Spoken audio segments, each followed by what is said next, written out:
Let's take a look at resin parts. Why do you want to add resin parts to your kit?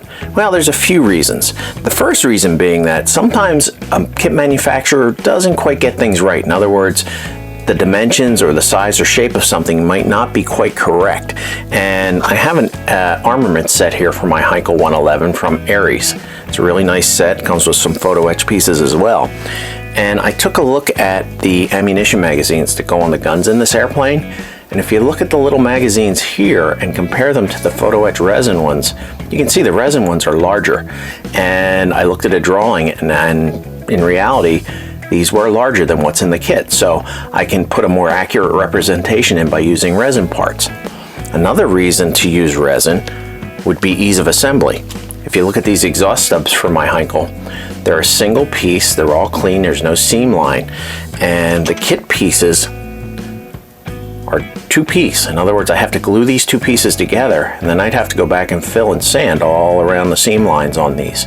Whereas with this, I can just cut them off the stub and install them. So ease of assembly. The last reason would be missing detail. In other words, detail that's not in the kit. And in this armament set, they include some radio gear. So if I'm doing the radio room in my Heinkel, I can add in all the radio boxes and things and paint them up. So missing detail.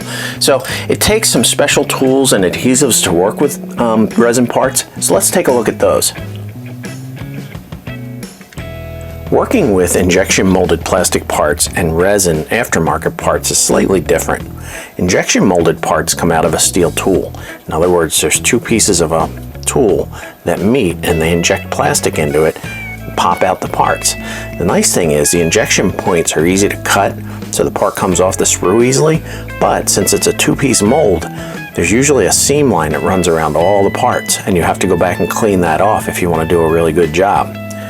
The advantage of resin parts in that respect is resin parts are manufactured usually in a silicone rubber mold, and the parts are molded in a single piece. In other words, this piece is molded in a single piece of rubber, then the rubber is separated and the part's pulled out.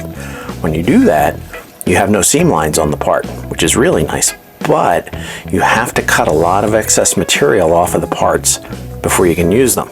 So that's the important thing that we're going to look at, is the tools to use to cut these pieces off of the buck and then how to attach them. The tools we use to work with resin parts are very similar to the tools we use to work with plastic injection molded parts, with a few additions. Obviously, you're going to need sanding materials, sanding sticks, blocks, sandpaper, some files to clean the parts up. You'll need tweezers to put the parts on. A pair of cutters always come in handy when you're cutting parts off.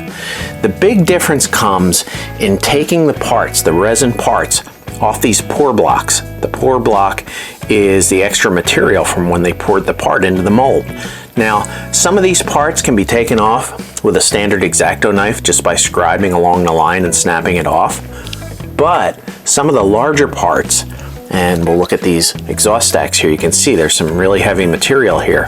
What you need to use for that would be a saw of some sort. This is an X-Acto #1 knife, or a hobby knife, and it has a serrated edged saw which can be used to cut parts off the sprue or off the block. I have a larger saw here, a Zona saw. You can use that for longer cuts. And some people, for really heavy blocks of material, will use a Dremel or a cutoff wheel. You can see this has an emery wheel on this, and when I power up my Dremel saw here, my Dremel tool, I can use this to cut parts off of these blocks very easily. So basically very similar to plastic injection molded, but make sure you have saws and things of that nature to cut off those big blocks. As far as gluing these parts on, resin doesn't glue with plastic cement. Resin you have to use CA glue with. So as we discussed with photo etch, there's different thicknesses of CA glue. There's thin CA, there's extra thick, there's medium. So get yourself some CA glue and some accelerator, and you'll be able to glue all these resin parts on. Cutting and sanding resin parts creates a lot of dust, and you don't want to be breathing that dust. It's not good for you. So make sure when you work with resin, especially when you're cutting and sanding the parts, to wear a mask so that you don't breathe in the dust. And I like to wear rubber gloves also, so I don't get it on my hands and then accidentally ingest it. I also like to work at my paint booth. In other words, when I'm working on a part, I turn on my paint booth and let the air draw out the dust. So keep safety in mind and take the proper precautions when working with resin parts.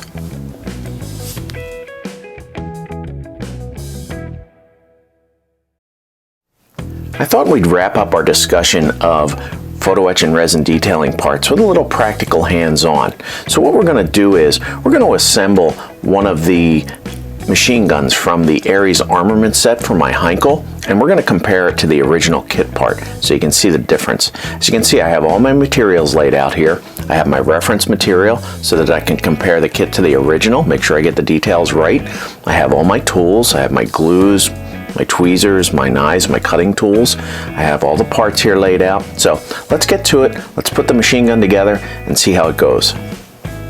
The first and most important step in working with photo etch and resin is to make sure you review your instructions for the kit. In other words, make sure that you get the correct parts by reviewing the parts schematic here. And I've pulled out the parts that I need for this step here, number one, which is building the machine gun. As you can see, if I look at the back of this, it shows me where the other parts go to in the kit. So make sure to refer to your instructions. Don't lose them. They're very important. So here are the parts that we'll need to build the machine gun. I've pulled out this block, which has the breech handle and the barrels on it. I have this block here, which has the machine gun magazine or the ammunition magazine.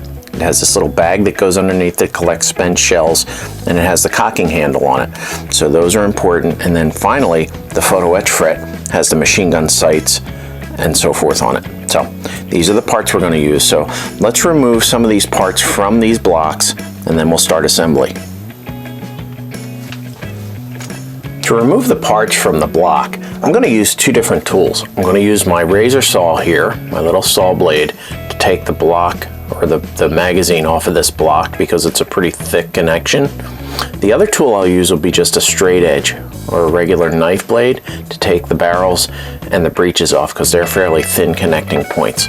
So let's take this razor and we'll take it right to this magazine here, and I'll go right up to the edge of the magazine. I don't know if you can see that, just like that. And I'll carefully saw until it comes off of the block. This is going to take just a little bit of time here. We'll cut it off. Almost there. Okay. Well, at the same time, I removed the little bag also. Here you can see that came off at the same time. So that's okay. We'll keep that there. We have the little magazine.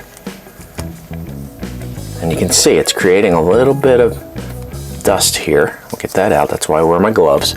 So now we'll take the breeches here and the barrels, and I'm going to use my regular knife blade, and I'm just going to score this right along here so that I can take it off. Now if you like, you could score down to the bottom here.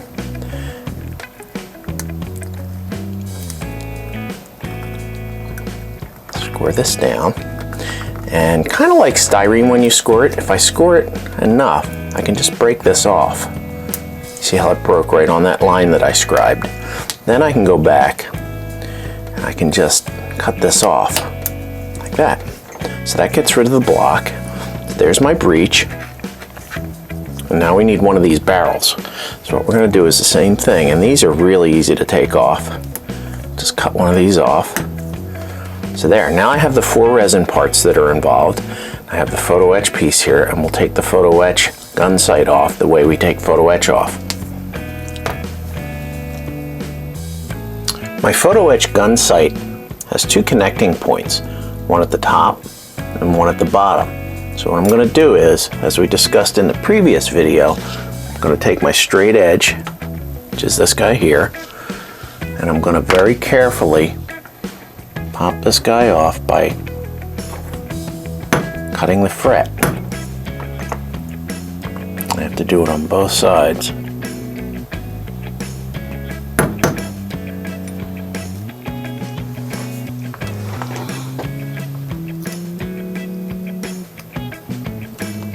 There, it fell off right there. So there's my gun sight. So I'll put that with those. So there's all my parts.